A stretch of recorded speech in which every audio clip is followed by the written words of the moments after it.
La Somalie est en plein chaos. Au cours des dernières 48 heures, la capitale somalienne, Mogadiscio, a sombré dans un désordre total.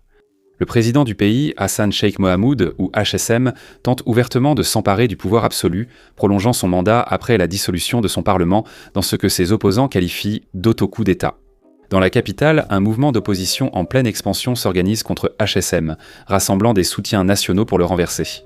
Les allégeances au sein de l'armée somalienne sont divisées, les gouvernements séparatistes régionaux se préparent à intervenir et mercredi soir, Mogadiscio a sombré dans de violents combats. HSM conserve toujours son emprise sur le pouvoir, mais l'opposition ne montre aucun signe de recul. Au cours des prochains jours, la Somalie pourrait être le théâtre de la plus grande bataille depuis des décennies, avec le sort de tout le pays en jeu. Avant de débuter l'épisode, nous devons rappeler notre mise en garde habituelle pour les histoires évoluant aussi vite que celle-ci. Tout ce dont nous parlons dans cet épisode est exact dans la mesure de nos connaissances et de nos moyens, à 5 minutes de 9h, le 5 juin. Heure locale à Mogadiscio. Non, je ne sais pas quelle heure il est à Mogadiscio, mais il est 5 minutes avant 9h, heure centrale, probablement à peu près la même heure à Mogadiscio. Je pense que nous sommes... À peu près sur le même méridien, peut-être, à cause du temps nécessaire pour filmer et produire ces épisodes avant qu'il ne soit « Dis Siri, quelle heure est-il à Mogadiscio ?» À Mogadiscio, en Somalie, il est 9h56. Une heure plus tard. En raison du temps nécessaire pour filmer et produire ces épisodes avant leur diffusion, nous devons souligner que la situation peut avoir évolué d'ici à ce que vous voyez ceci. S'il y a des mises à jour vraiment importantes, vous les trouverez avec leur source dans un commentaire épinglé ci-dessous. Maintenant que cela est dit, passons au sujet. Bien que les combats n'ayant commencé à Mogadiscio que mercredi soir, la Somalie se dirigeait vers une crise politique depuis 2024 lorsque le pays a adopté une série de changements constitutionnels très controversés. Nous avons abordé la situation plus en détail dans un épisode récent ici sur Warfronts, publié le 4 mai 2026, alors n'hésitez pas à le consulter si vous souhaitez en savoir plus. Pour aujourd'hui, notre histoire débute avec la décision de 2024, lorsque la constitution somalienne a été modifiée pour permettre des élections une personne, une voix.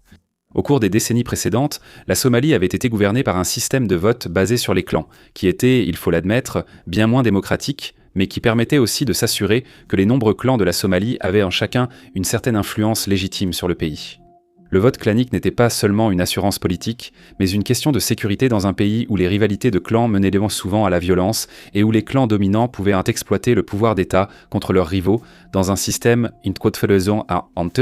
se tenace une personne, une voix. Parmi les changements constitutionnels figuraient également des prolongations unilatérales des mandats de la présidence et du Parlement, chacun ayant été prolongé d'1 année. Décision vivement condamnée par l'opposition somalienne comme anticonstitutionnelle. Les changements constitutionnels en 2024 ont déclenché toute une série de crises politiques connexes, notamment les déclarations de 2 régions somaliennes, le Puntland au nord-est et le Jubaland au sud, de rompre leurs liens avec le gouvernement fédéral. Même avant que les 2 régions ne deviennent autonomes, la Somalie devait déjà faire face à bien assez de défis internes entre la région séparatiste du Somaliland et l'insurrection djihadiste nationale, Al-Shabaab. Avec le temps, les crises politiques se sont aggravées sous l'effet des défis économiques, des attaques d'Al-Shabaab et des évolutions géopolitiques en Afrique et au Moyen-Orient. Mais le président Hassan Sheikh Mohamud, HSM, n'a jamais été du genre à laisser passer une bonne crise politique, et à la mi-2025, le gouvernement fédéral à Mogadiscio avait commencé à repousser les premières élections, une personne, une voix. L'opposition somalienne a commencé à tirer la sonnette d'alarme concernant la consolidation du pouvoir par HSM, et il n'a pas fallu longtemps pour qu'ils aient exactement raison. Maintenant, pour comprendre la prise de pouvoir que HSM semble tenter, nous devons être très clairs sur l'ordre des opérations dans ce qui a suivi. Il y a moins de 2 mois, le 14 avril, le mandat du Parlement fédéral somalien a officiellement expiré selon la version de la Constitution qui existait avant 2024, ou celle que la majorité du spectre politique somalien considère comme légitime. Aucune élection n'a été organisée pour choisir le remplaçant du Parlement, et aucune élection n'est même prévue à l'agenda pour résoudre ce problème. Mais selon l'amendement constitutionnel adopté par le Parlement, ils disposent encore d'1 année supplémentaire. Un peu plus d'1 mois plus tard, le 15 mai, le mandat présidentiel de HSM a également expiré, sans remplaçant ni date d'élection prévue au calendrier. Si le mandat de HSM avait expiré en premier, il aurait vraiment eu du mal à essayer de prolonger son mandat. Après tout, le Parlement aurait pu le destituer, nommer un remplaçant ou rendre sa vie tellement difficile qu'il aurait été obligé d'abandonner le pouvoir. Mais comme les mandats ont expiré dans l'ordre inverse, HSM s'est retrouvé avec tout le pouvoir exécutif. Et même si la situation juridique ici est très très floue, le contrôle de HSM sur l'armée, la justice et d'autres leviers de pouvoir essentiels est bien plus stable que celui dont dispose le Parlement.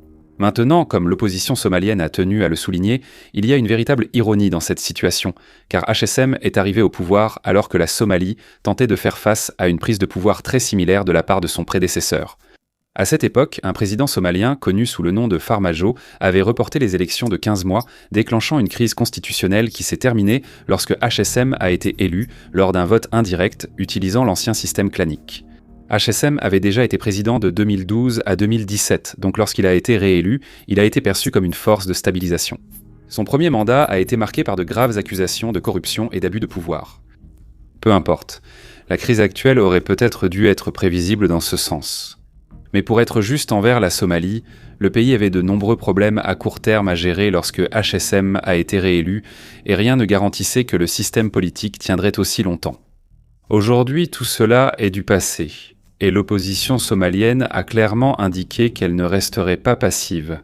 Il est rare qu'elle s'unisse réellement.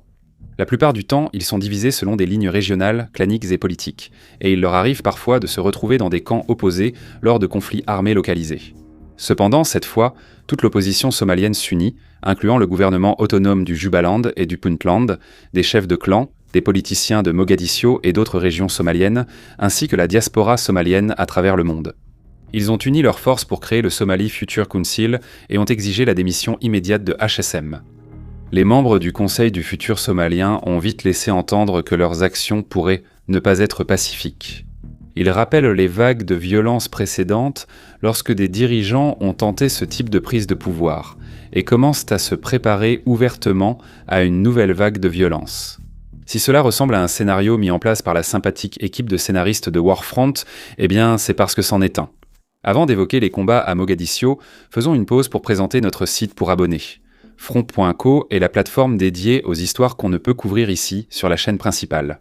Chaque semaine, nous mettons en ligne 2 vidéos exclusives, 2 articles rédigés par des experts et 1 ou 2 podcasts, tous consacrés aux conflits et aux histoires géopolitiques qui comptent le plus pour vous.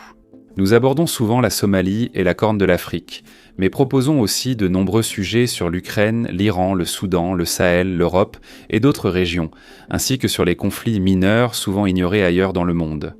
Tout récemment, nous avons publié un épisode exclusif d'analyse approfondie offrant un regard détaillé sur la façon dont la Corée du Nord perçoit le reste du monde. Près d'1h30 dédiée à la vision unique et claire de Pyongyang sur le monde, introuvable ailleurs. L'abonnement coûte $5 par mois ou $50 par an. C'est frontstock.co, allez voir, surtout le nouveau documentaire sur la Corée du Nord. Et maintenant, on reprend. La bataille pour la capitale. Maintenant, même avant que les combats n'éclatent mercredi soir, tout le monde en Somalie savait qu'une confrontation arrivait et qu'elle aurait probablement lieu d'ici jeudi ou même plus tôt. C'est parce que jeudi était la date prévue pour une manifestation antigouvernementale dans les rues de Mogadiscio, où les dirigeants de l'opposition du Conseil du futur somalien et d'autres devaient mener un rassemblement massif. À la tête de la manifestation aurait été un autre ancien président somalien, Cheikh Sharif Cheikh Ahmed, qui a dirigé le pays de 2009 à 2012 et qui a été suivi par le premier mandat de HSM. Réformateur ayant expulsé Al-Shabaab de la capitale, Cheikh était resté actif en politique après sa présidence et est aujourd'hui souvent appelé le père de la Somalie moderne. À ses côtés se trouve un ancien Premier ministre, un homme nommé Hassan Ali Kar, qui a servi de 2017 à 2020 après des années de travail dans des ONG et dans le secteur pétrolier. Ensemble, Cheikh et K semblent se diriger vers un affrontement direct contre HSM, et dans les jours précédant l'éclatement de la violence, ils ont pris des mesures pour le prouver. Les médias somaliens ont signalé d'importants mouvements de milices au nord de Mogadiscio, avec des combattants de clans, des groupes politiques et, selon certains rapports, des unités de l'armée nationale ayant fait défection et prenant position autour de la ville. Cheikh et Kari ont organisé plusieurs réunions avec les anciens des clans et d'autres dirigeants avant une journée de manifestation pacifique prévue jeudi. Mais il s'est avéré que la Somalie n'aurait pas à attendre aussi longtemps pour découvrir la suite des événements. Les attaques ont commencé tard dans la soirée de mercredi, lorsque des bombardements et des fusillades ont éclaté autour de la résidence de l'ancien président Cheikh. Au moment où j'écris ces lignes, il n'est pas clair qui a tiré le premier, et vous pouvez probablement deviner que les deux camps, bien sûr, se rejettent manque la faute. L'ancien Premier ministre a déclaré aux journalistes que la première attaque était une offensive militaire, soutenue et indiscriminée, visant apparemment à le tuer. Il a ajouté, je cite encore, « Si nous avons une seule balle restante, tout homme qui tirera sur moi, je riposterai ». Carr a fait ses déclarations après un premier échange de tirs assez bref, mais le silence sur la ville a vite cessé. Aux premières heures de l'aube jeudi matin, les combats ont repris, cette fois à une bien plus grande échelle et à proximité immédiate des résidences privées de Sheikh et de Carr. Ces propriétés avaient été transformées il y a quelque temps en bases informelles pour leurs équipes de sécurité personnelle et les milices dont ils savaient pouvoir compter comme alliés, et à ce moment-là, les propriétés étaient très probablement renforcées par d'autres combattants venus de l'ensemble de l'opposition somalienne. La présence de milices aurait été plus marquée car, selon Karaï, le lieu accueillait alors plusieurs anciens de clans et leaders communautaires lors de l'attaque du gouvernement. D'autres milices se sont positionnées ailleurs et la ville est vite devenue un champ de bataille. Des civils ont signalé des tirs de mortier sur des zones habitées, touchant aussi des maisons et entreprises. Au moment où nous écrivons ces lignes, le nombre de victimes n'a pas encore été estimé, mais des rapports locaux font état de plusieurs morts parmi les civils. Alors que les combats se poursuivaient, les habitants ont enregistré des tirs d'artillerie lourde sur la ville, tandis que les troupes et les unités de milices s'affrontaient par intermittence dans des fusillades mobiles. Sur X, l'ex-premier ministre Karaï a accusé le gouvernement d'utiliser des armes anti-chars, des drones et d'autres moyens militaires, visant aussi les systèmes électriques et des infrastructures civiles. Il a appelé les commandants militaires et policiers à quitter le gouvernement d'HSM et à prendre les armes. Bien qu'on ignore combien ont répondu, les premiers sous-rapports indiquent que certaines unités ont franchi le pas. Mogadiscio a accusé l'opposition d'avoir lancé des attaques de milices organisées dans la ville, qualifiées d'actes armés coordonnés menaçant la sécurité et la stabilité de la capitale. Le ministre de la Défense du pays, Moahad Moufiki, est même allé jusqu'à comparer l'opposition au groupe paramilitaire soudanais génocidaire, le RSF, qualifiant l'opposition somalienne, je cite, de branche somalienne du RSF. Les responsables de la sécurité somaliens ont lancé des enquêtes publiques durant les combats pour identifier les responsables, organisateurs et financiers de la violence.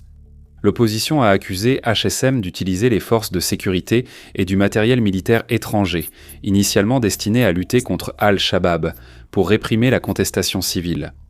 La situation semblait stabilisée jeudi après-midi lorsque le directeur de l'Agence nationale du renseignement et de la sécurité somalienne a rendu visite à l'ancien Premier ministre Kari.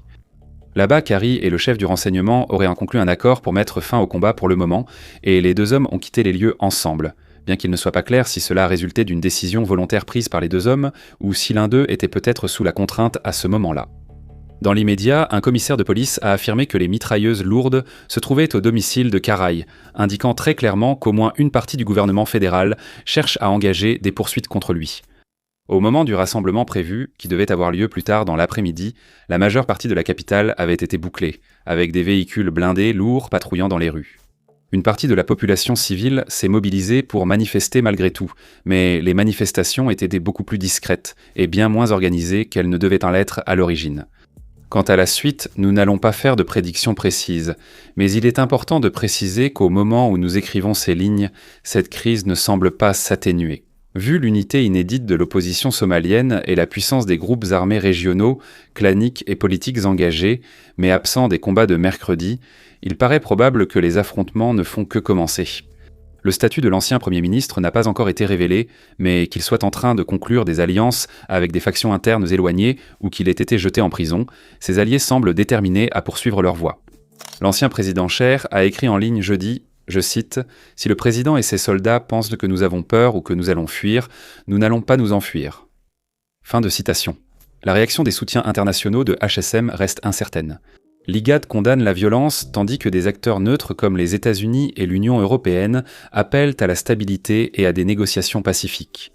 Mais les pays qui comptent vraiment ici sont la Turquie, l'Égypte, l'Arabie Saoudite et leurs alliés qui soutiennent HSM face à Israël, l'Éthiopie, les Émirats arabes unis et d'autres gouvernements qui aimeraient voir un changement à la tête de la Somalie. Ces pays ne se sont pas encore prononcés, mais les rapports d'attaques de drones contre l'opposition somalienne suggèrent que la Turquie a au moins aidé à stabiliser la capitale à court terme. Parmi les experts ayant suivi la crise, le consensus est clair. C'est une confrontation qui n'aurait jamais dû être autorisée et qui n'a lieu que parce qu'une crise politique plus large se déroule actuellement. Omar Mahmoud du International Crisis Group a qualifié cette bataille de résultat inévitable d'un manque de compromis. Le chercheur Rachid Abdi a affirmé que cela résulte directement de la tentative d'un dirigeant de prolonger son mandat et d'imposer sa volonté par la force. Liam Carr de Critical Threats a affirmé que les combats à Mogadiscio étaient malheureusement prévisibles. Pour notre part, au sein de Warfront, c'est effectivement prévisible. Mais après les événements des derniers jours, il est probable que de nouvelles violences seront considérées comme une option viable, voire légitime, pour revendiquer le pouvoir, que cette violence vienne du gouvernement de HSM à Mogadiscio ou de l'opposition somalienne à travers tout le pays. Nous reviendrons en parler au fil de la crise. Merci de nous avoir suivis.